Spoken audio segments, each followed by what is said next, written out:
Nu, tam, kad tapt čempionu, tai reikia užbrėžti tą tikslą jau nuo vaikystės. Kaip jūs savo vaikus orientuojate į tokį dalyką? Taip, pagrindė kalbėjo apie patriotizmą, ypač išvažiuoja, kad gyni ne tik tai savo garbę, kad ne tik tai tu ten boksuosies, jeigu blogai boksuosies gausi lūpti, bet kad atstovauji Jonavą ir Lietuvą, jeigu užsienį, kad turi atsakomybę nešti už tai.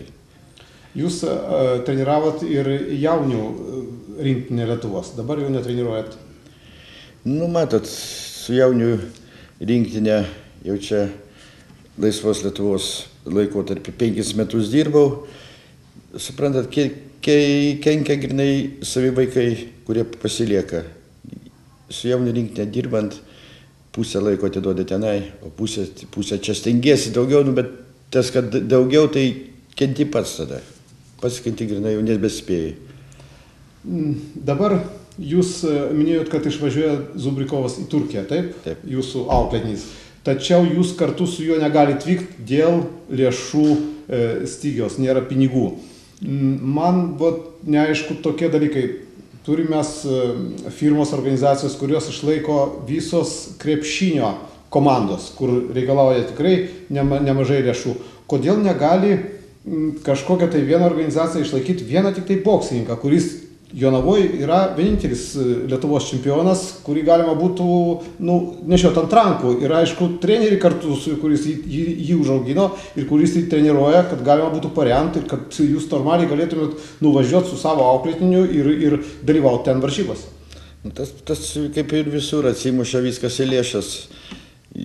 Kainuotų sąlyginai didelius pinigus ir tokių kaip rėmėjų boksas mes grinai taip atskirų neturim. Krepšinis yra, patys suprantat, yra nacionalinė sporto šaka, dievas, čia visi skaito už garbę, gal kad ir paremti juos. O boksas turi įsikovos savo pozicijas, tik tai dėl lėšų stygiaus treneris reikalingas, ar varžybose, ar stovyklose treneris yra reikalingas. Mačiau vėlgi kovą Zubrikovų su Panevėžiečiu, kurie pastoviai jie tarpusavį ir Zubrikovas visuomet išeina nugalėtojų. Tačiau pažiūrėjęs tą kovą, mačiau kokius smūgius jie atlaiko ir vienas ir kitas. Pasiekęs tokio lygio, aišku, jau tie smūgiai jau jie jaučiasi, bet ateina laikas, kada už tai turėtų žmogui reikėtų jau ir atlyginti ir mokėti už dyką, nesinori taip gauti. Mes taip tokių jau grinai atlygio neskatinam tokių prizų. Mėginam čia, kad ir individualios sporto šakos irgi būtų premijuojamos už Respublikos čempionatus, kur daleiskai tinklininkės gauna iš Achemos, išlošia pirmą vietą Respublikoje, gauna atitinkamus pinigus. Individualiom sporto šakom mėginom mes tai ves, bet savivaldybė nepatvirtino tų lėšų. O dabar taip yra, ačiū savivaldybė, yra visų sporto šakų gabiems sportininkam yra paskirtos stipendijos. Nedidelės jeigu jos, bet kaip Zubrikovas, Antanavičius studentai, jiem tikrai tas padeda. Reikalavimai irgi tokie neįtin sudėtingi. Lietuvos čempionas suaugusių, arba jeigu jaunesnis, jaunimas, į Europos 10-tuką patekti. Tai atrodo sąlyginai jie yra nedideli, bet faktiškai yra dideli. Malonu, kad 3 mano mokiniai gauna tas stipendijas. Taip. Tarkim, jeigu jūsų auklėtinis pasiektų profesionalaus boksininko lygį, jūs galėtumėte toliau jį treniruoti, toliau su juo važiuoti užsienį ir panašiai, ar jūs jau perduotumėt jį kitam treneriui, kuris kito lygio ten ir panašiai? Treneris mėgėjas negali dirbti su profesionalais ir kad čia Lietuvoje mėginta buvo daryti, keli metai egzistavo profesionalų lyga, bet viskas vėl, kad taipogi atsimušė į ryšius, į pinigus ir, žlugo. Be gerių vadybininkų profesionalai negali egzistuoti. Jau kur yra šaknis įleistos giliai, ten jam yra lengviau. Yra vadybininkai, kur Mano keli vaikai irgi mėgino boksuoti, ir Anglijoje mėgino boksuoti iš profesionalus, bet be gerų vadybininkų, jie gerų vadybininkų aukom tapdavo, juos grinai pastatydavo ir pasakydavo konkrečiai, tam raundė turi pralaimėti, buvo irgi saugus čempionas Urbonavičius Aivaras. Tai gavosi net kuriozas, jam boksuojasi su Anglu, aš turiu net tą juostą įrašytą, jis instinktyviai nokautavo jį, kur turėjo 5. ar 4. raunde jam pralošti. Jis neišlaikė, žmogus gindamas grinai instinktyviai nokautavo jį. Turiu tą juostą įrašytą. Matėsi, kad aš žinau savo vaiką, matėsi, kad jis pasidavinėja jam, bet paskiau grinai tas jau užpuolė ir jis instinktyviai ir gilų nokautą pasiuntė. Tai boksai irgi ne viskas būna švaru. Oi, kaip nėra, nežinau dabar, kur rasti tokį, šiais laikais tokį reikalą, kuris būtų švarus. Nu, o kaip pas mus Lietuvos bokso vadybininkai, jie yra kompetentingi, jie yra patys sportininkai, nes aš žinau, kad tokiu atveju, kada vadovauja, tarkim, krepšiniui arba futbolui žmogus, kuris niekados ir nežaidęs arba nesiboksavęs, ar tai būna pas mus Lietuvoje? Vadovų gal ir būtų geras vadybininkas, čia daugiau toks nemokomasis darbas, čia grinai kaip ir vadybininko darbas, bet tačiau Lietuvos bokso federacija vadovauja buvę boksininkai, ir prezidentas Rutkauskas, ir generalinis sekretorius Viškevičius, buvę boksininkai ir neblogi boksininkai buvę, boksai puikiai supranta. Nu, ar jūs tenkina, kaip mūsų žiniasklaida ir mūsų televizija rodo sportininkus arba propaguoja, tarkim, kad ir tą patį boksą?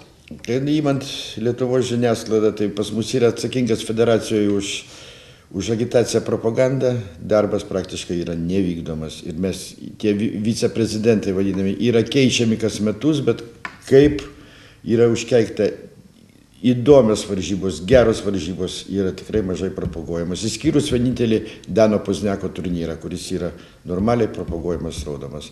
Bet dabar tiesa ledas pajudėjo, čia Tabulio turnyrą kelis kart per televiziją rodė, visą parodė į turnyrą. Ir malonu, kad Jonavietis jį buvo išlošęs. Taip kad...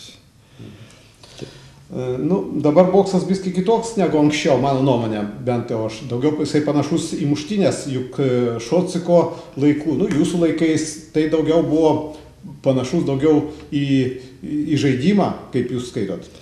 Taip, čia kryptis buvo pasikeitus labai stipriai, grinai tik tai akcentuoti smūgiai ir vien dešinė ranka, niekur ne į korpusą, niekur tik tai į galvą. Dabar kaip galima padėkoti net Dievui, kaip aš pas žaidybinio bokso šalininkas.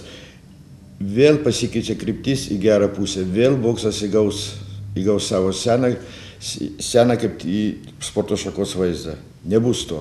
Kaip buvo sustoję vienas prieš kitą ir tik tai trenkti stipriai į galvą. Turi būti žaidimas, turi būti tiesiog kaip šachmatininkas, boksininkas turi būti. Turi būti proto. Taip, protas. Jeigu ateina, viskai pertraukiau, jeigu ateina vaikas ir paklausi, kaip jis mokinasi, paskiau pastebi, jeigu jis yra, kaip vadinamas, nepatenkinamais pažymiais mokinasi, jis boksui yra nereikalingas, netikęs, jis neprotauja. Jis tikrai, kaip jūs sakot, tik tai atsistojęs daužysis, jis neprotauja. Jis boksui faktiškai nereikalingas.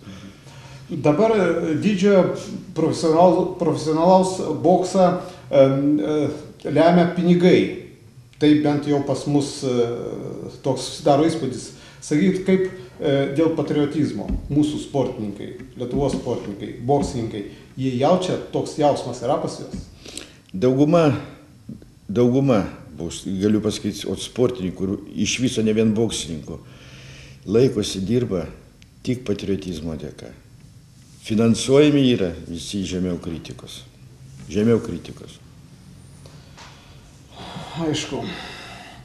Dabar sakykit, ar jauni boksininkai, ar jie nepiktnaudžiauja savo privalumais? Juk jie yra apmokinti, jau gali ir už save pastovėti, bet gali ir nuskriausti žmogų, kuris yra žemesnis. Nu, matot, mano nuomonė, boksininkų ten gali save skaityti tas, kuris išlankė ne mažiau 2 metų, o paprastai tie, kurie skriaudžia, jie po 2 mėnesių, jie atėjo į salę ir gal gavo patys luptarką, jie meta ir jie vaikšto visur, jie boksininkai, jie teršia tą vardą, nes tikras boksininkas niekad nepalies. Silpnesnio, gali užstoti, bet tikras boksininkas tikrai nepalies.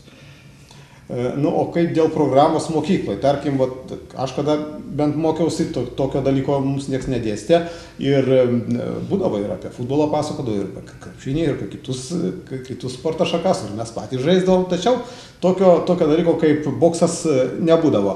Ar nereikėtų mokykloje vis tik įvesti ir tokią discipliną, kad kartais paaiškinti, kas tas yra per sportas ir gal duoti vaikam ir pasiboksuot, ir kad galų gale man dar viską apmaudu žiūrėti, kada žmogų muša stipresnis ir tas nesugeba atsiginti ir negali nors vieną kitą kartą suduoti jam į galvą tam, kad apginti save.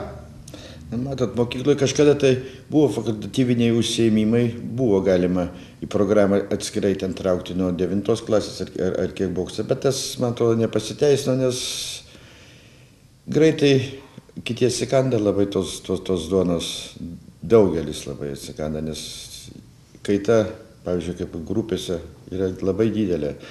Tiesiog lyginas, kur sporto šakom nėra tokio nubirėjimo, kaip boksai. Jis kitas ateina, 2-3 treniruotės jo nebėra, jo net neieškai, supranti, kad jam nepatiko tas, kad gali ir pats gauti.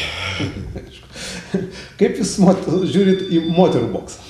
Na, aš prieš moterų boksą nusistatęs, mano nuomonė, ateina ir pas mus prie salės mergaitės, norim boksuotis, norim mergaitės. Mergaitės, moteris turi būti moterė, mergaitė turi būti mergaitė, aš jiems tiesiai sakau, mergaitės, eikit siuvinėti, eikit megzti, eikit į gimnastiką, tik ne į boksą. Ir tiesiai pasakau iš. Nu kągi, ačiū Jums už pokalbį, su mumis buvo Juozas Vėjelis. Ačiū.